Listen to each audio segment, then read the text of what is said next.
Se um contrato nunca dormisse, não precisasse de advogado para ser executado e fosse, assim, teoricamente impossível de corromper, será que a gente confiaria nele para gerenciar nossos acordos? Boa pergunta para começar. Pois é, essa pergunta intrigante joga a gente direto no centro da nossa conversa de hoje.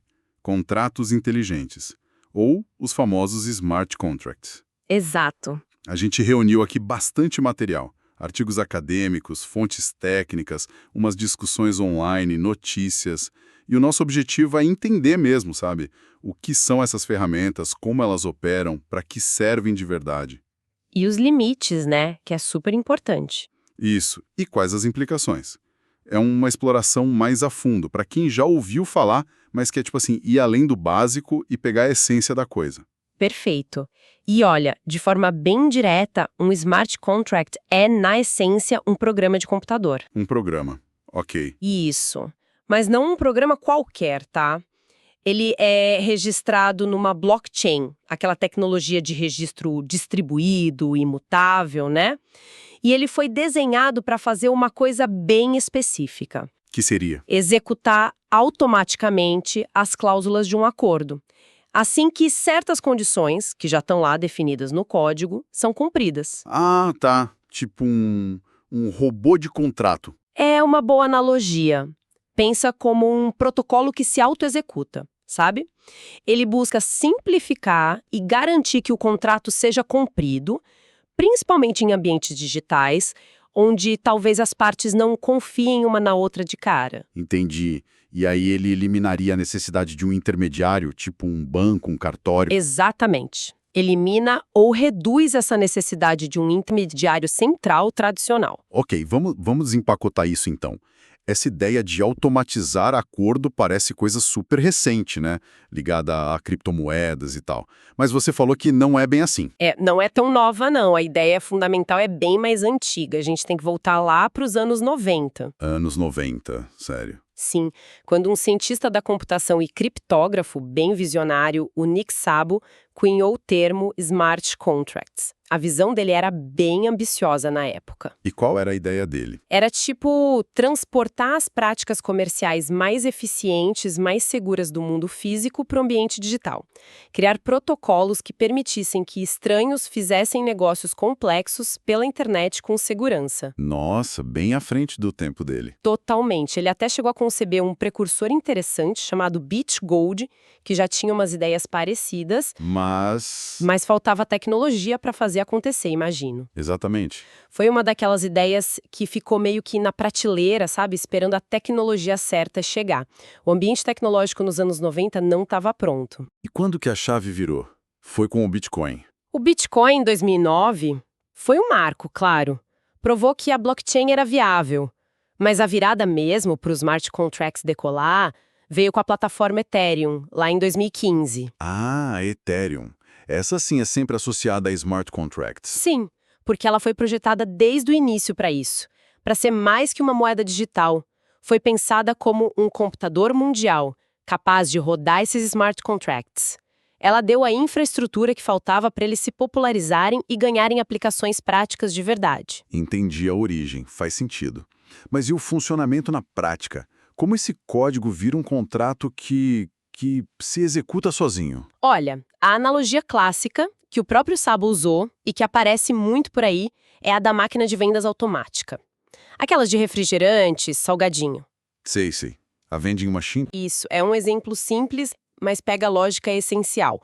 Você coloca a moeda, pronto, a condição foi cumprida, é o input. Aí você seleciona o produto. Os botões que você aperta. Exato, a regra do contrato é acionada, é a execução, e aí a máquina entrega a bebida. É a ação resultante, o output. Entendi. Então a lógica é, se acontecer X, faça Y. Perfeito. É a famosa lógica if-then. Se então. Só que rodando de forma descentralizada, automatizada, lá na blockchain. Tá. Então só essas linhas de código que ficam meio que vivas na blockchain. E o que isso implica? Que características esse ambiente dá para eles? Isso traz características bem particulares e bem poderosas, por causa da natureza da blockchain onde eles moram, né? Como, por exemplo? Primeiro, a transparência. ou publicidade. Via de regra, o código do contrato e as transações dele são públicos na blockchain. Qualquer pessoa com conhecimento técnico pode, em tese, olhar o código, auditar, verificar como funciona. Isso é interessante. E diferente dos contratos normais, que são privados. Sim. Segundo, a execução distribuída, ou ubiquidade, como algumas fontes chamam. Para uma transação ser válida e o contrato ser atualizado, vários computadores na rede, os nós, precisam rodar as operações do contrato e concordar com o resultado. Isso dá segurança e descentralização. Certo, a validação pela rede toda. Isso. Terceiro, e talvez a característica mais famosa, a imutabilidade. Ah, essa eu já ouvi. Não dá para mudar depois de publicado. Exato. Uma vez que o smart contract é implantado, publicado na blockchain, o código não pode ser alterado. É como um contrato assinado em pedra digital, sabe? Isso tem vantagens e desvantagens, imagino. Com certeza, vamos chegar lá. E, por fim, as dependências precisam ser explícitas. Se o contrato precisa reagir a alguma informação que está fora da blockchain... Tipo, o preço de uma ação ou se choveu. Isso. Essa fonte de informação ou como obter ela tem que estar definida direitinho no código. Muitas vezes falam que está hard-coded, né, codificado diretamente ali. Essa questão das dependências externas me deixou curioso. Se o contrato vive nesse mundo digital da blockchain, como ele fica sabendo dessas coisas do mundo real? Tipo, sei lá, um contrato de seguro agrícola. Como ele sabe se choveu mesmo na fazenda? Ótima pergunta, toca num ponto central para eles serem úteis de verdade. A resposta está nos oráculos. Oráculos, tipo, adivinhação? Não. Nesse contexto, oráculos são serviços ou entidades que funcionam como pontes confiáveis entre o mundo off-chain, fora da blockchain, e o mundo on-chain, dentro dela. Pontes. Ok. E como funcionam? Eles buscam informações verificáveis de fontes externas confiáveis. Pode ser dado de satélite sobre o clima, resultado de jogo vindo de agência de notícia, cotação de preço de bolsa de valores, dado de sensor de temperatura num container, registro do governo. Entendi. Dados do mundo real. Exato. E aí eles inserem esses dados de forma segura na blockchain, aí o smart contract consegue ler essa informação e usar para tomar a decisão dele, para executar a cláusula que foi programada. É como se a gente desse olhos e ouvidos para o contrato no mundo lá fora. Faz sentido? Mas então o oráculo é um elo crucial, mas também um ponto de dependência, né? Se o oráculo errar ou for manipulado... Exatamente. Esse é um dos grandes desafios. A segurança e a confiabilidade do oráculo são vitais. Se entrar uma informação errada vinda do oráculo, o contrato executa errado, mesmo que o código do contrato esteja perfeito. E aí, por causa da imutabilidade? Pode ser irreversível. A confiança meio que se desloca, né, do intermediário humano para o provedor do oráculo e para a segurança dele. Entendi. É um ponto crítico. E para construir esses contratos, precisa de linguagens específicas, né? Sim, não é qualquer linguagem. A mais popular na Ethereum é a Solidity, mas tem o Rust na Solana, Plutus na Cardano, cada uma com suas características. E eles rodam em ambientes de execução, tipo a Ethereum Virtual Machine e a EVM, ou equivalentes, que é como se fosse o sistema operacional deles dentro da blockchain. Certo. Agora a coisa começa a ficar mais palpável. Vamos para os exemplos concretos, que geralmente é onde a ficha cai mesmo. Com certeza. Um exemplo bem básico que era comum no começo das vendas de tokens, as ICOs. Imagina um smart contract programado assim.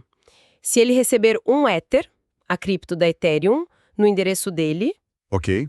ele automaticamente manda de volta para o remetente 10 unidades de um token específico, um token novo que estão lançando. Simples, direto, tudo automático. Tá, isso é bem direto mesmo. E algo um pouco mais complexo. Você mencionou seguros antes. Sim, o seguro paramétrico descentralizado é um caso de uso clássico e bem interessante. Pensa numa pólice de seguro de voo. Ok. O smart contract guarda o dinheiro da pólice. Aí tem um oráculo monitorando os dados oficiais de status dos voos. Se esse oráculo informar para a blockchain, olha, o voo do Rossi Speaker atrasou mais de 3 horas, que é o parâmetro definido no contrato, Aí o contrato... o smart contract automaticamente libera a indenização para sua carteira digital, Acabou. Sem precisar preencher formulário, sem esperar análise de sinistro. Nossa, isso agiliza muito. E para a agricultura, que você mencionou? Mesma lógica. Se um oráculo confiável disser que choveu menos de X milímetros numa certa região durante a safra, o pagamento do seguro agrícola é disparado para o fazendeiro. Realmente elimina muita burocracia. E em outras áreas? Imóveis, por exemplo. Dá para usar? Potencialmente sim. Ainda tem muitos desafios legais de infraestrutura, tá? Mas imagine um smart contract para venda de um imóvel. A propriedade teria que estar tokenizada, representada digitalmente na blockchain. Certo, o imóvel como um token. Isso. Aí o contrato poderia segurar o pagamento do comprador numa custódia digital. Assim que um oráculo confirmasse o registro da transferência no cartório, ou se o próprio registro fosse na blockchain, né, no futuro, ele automaticamente liberaria o dinheiro para o vendedor e transferiria o token de propriedade para o comprador. Agilizaria demais o processo. Menos intermediários. Exato. Reduziria a necessidade de serviços de custódia tradicionais.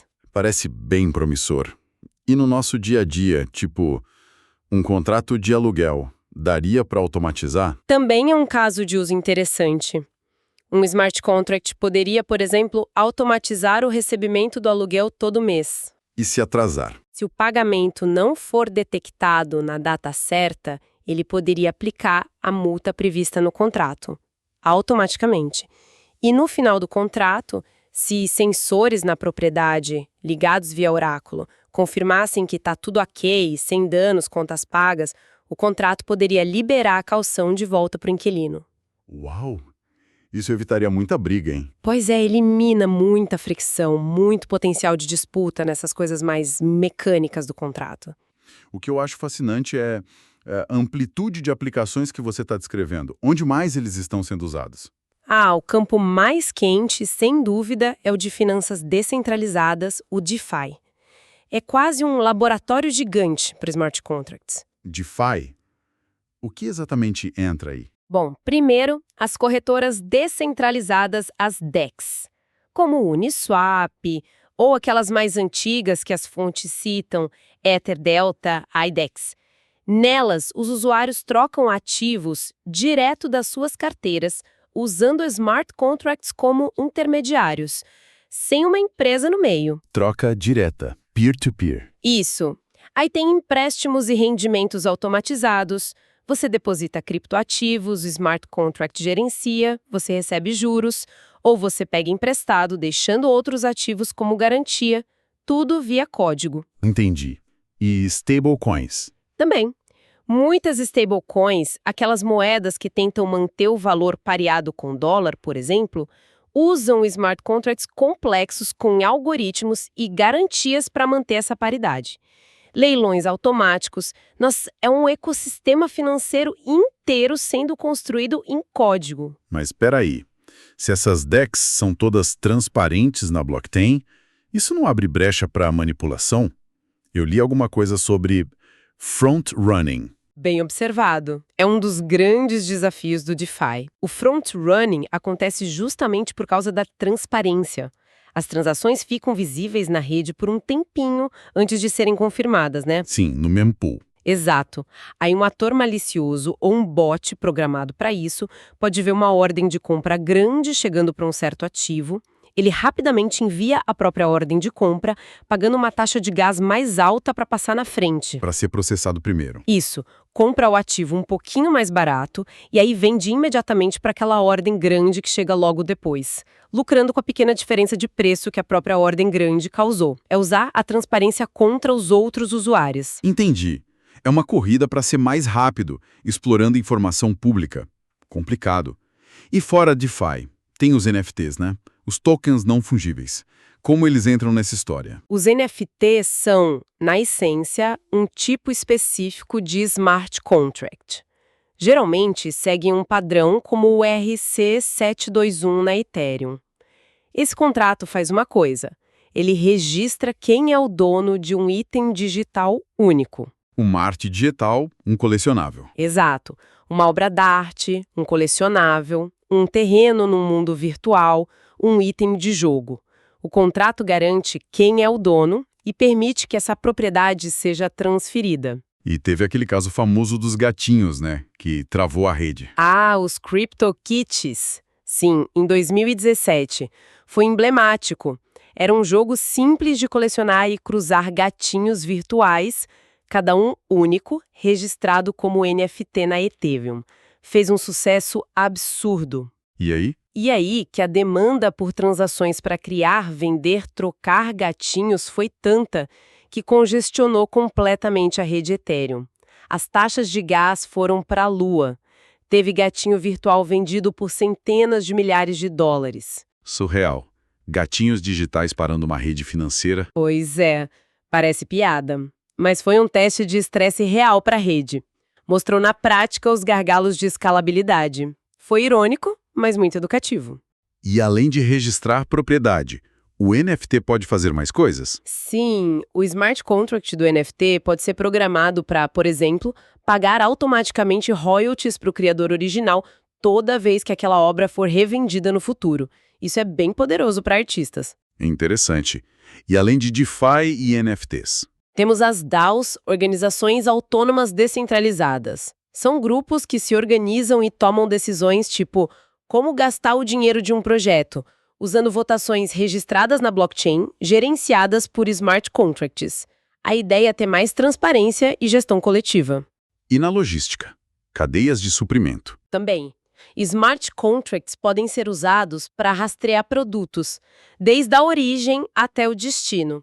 E aí liberar pagamentos automaticamente para cada fornecedor ou transportadora conforme uma etapa é confirmada por um oráculo, tipo um sensor de temperatura ou GPS confirma a entrega.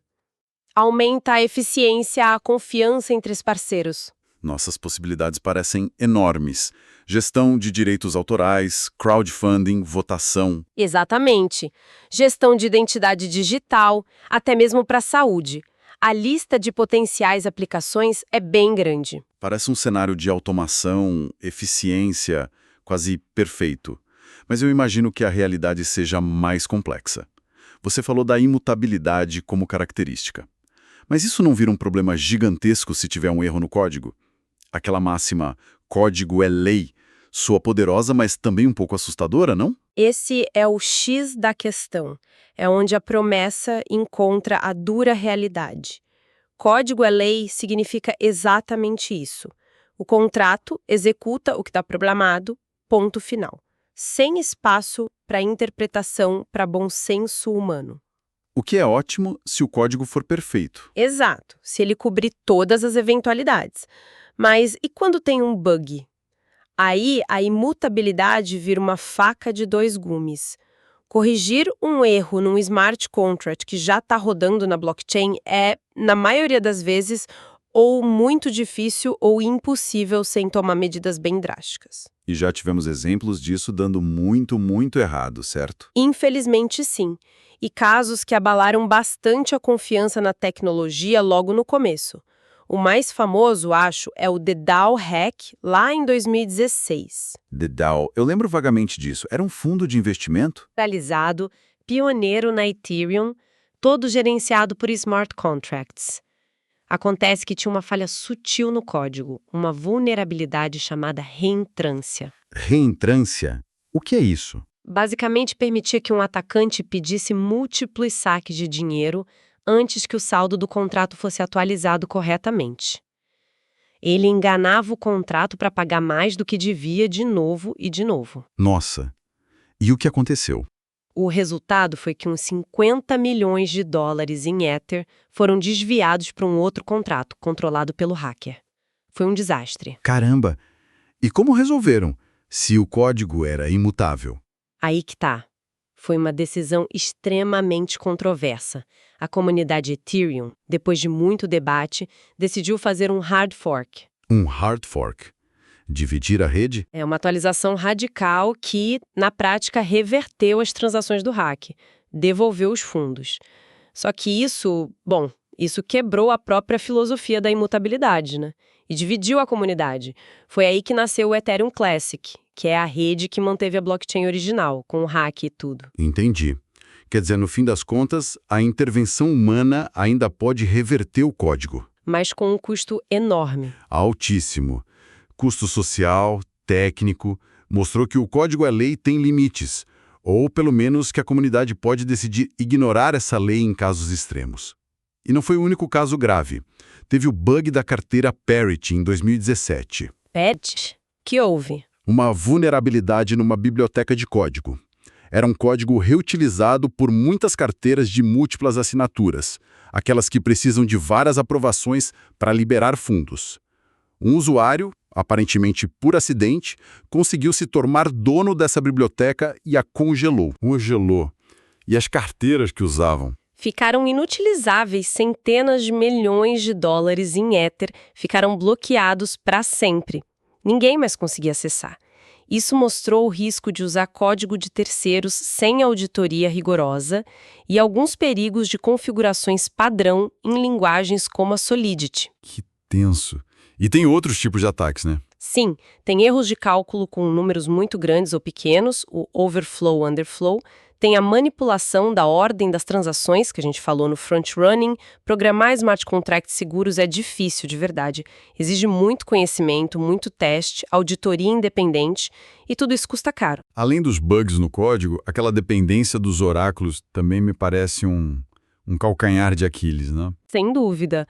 A corrente é tão forte quanto o elo mais fraco, né? Se o oráculo injetar dados errados na blockchain, por erro técnico, falha na fonte original, ou até um ataque malicioso ao próprio oráculo, o smart contract, mesmo perfeito, vai executar a ação errada. Baseado na informação falsa. Exato. A confiança toda que você tirou do intermediário humano vai parar no provedor do oráculo e na segurança dele.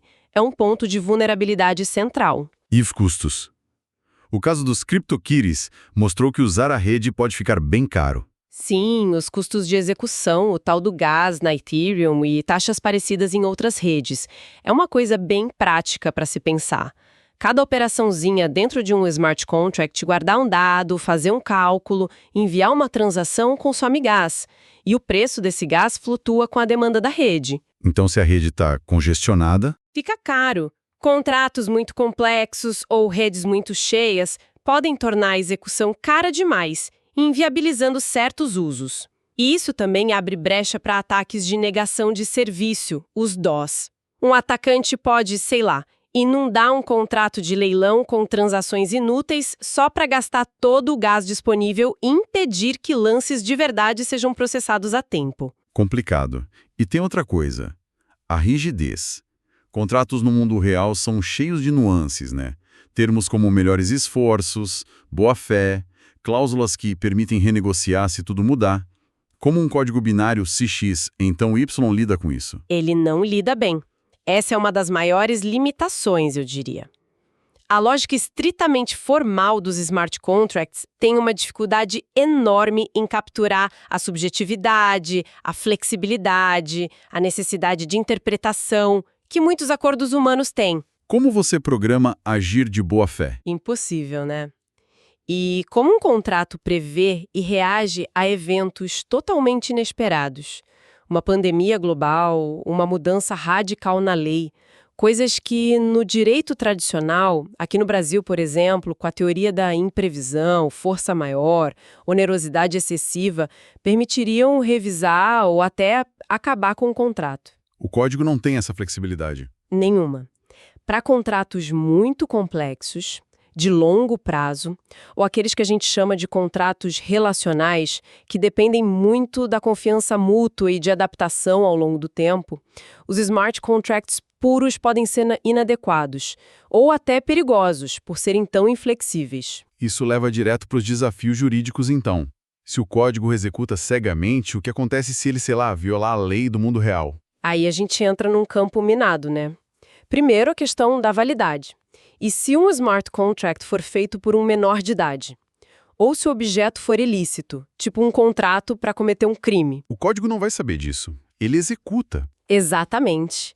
Ele não conhece as leis humanas sobre capacidade das partes ou licitude do objeto. A intervenção do sistema jurídico só pode acontecer depois da execução. para tentar anular os efeitos, reverter transações, se possível, buscar indenização. O que pode ser bem complicado, ainda mais com transações internacionais, partes anônimas. É o famoso remédio depois da doença. Pois é! E depois tem a interpretação. O que vale mais? A intenção das partes, que talvez estivesse em um documento normal, em português claro, ou o código que foi implementado, que pode ter um erro, uma ambiguidade que ninguém viu. Quem decide isso? Um juiz? Um programador? Boa pergunta. E qual lei se aplica? A do lugar onde está o servidor, onde as partes moram? A natureza descentralizada, global da blockchain desafia totalmente os conceitos tradicionais de jurisdição. É um nó jurídico. E aqui no Brasil, como está a legislação para isso? Ainda está engatinhando, a gente não tem uma lei específica para smart contracts ou blockchain. Isso gera muita insegurança jurídica. Tem projetos de lei tramitando, como o PL 954 de 2022, e propostas de reforma do Código Civil, tentando trazer alguma clareza, talvez colocando deveres para quem desenvolve esses contratos, sabe?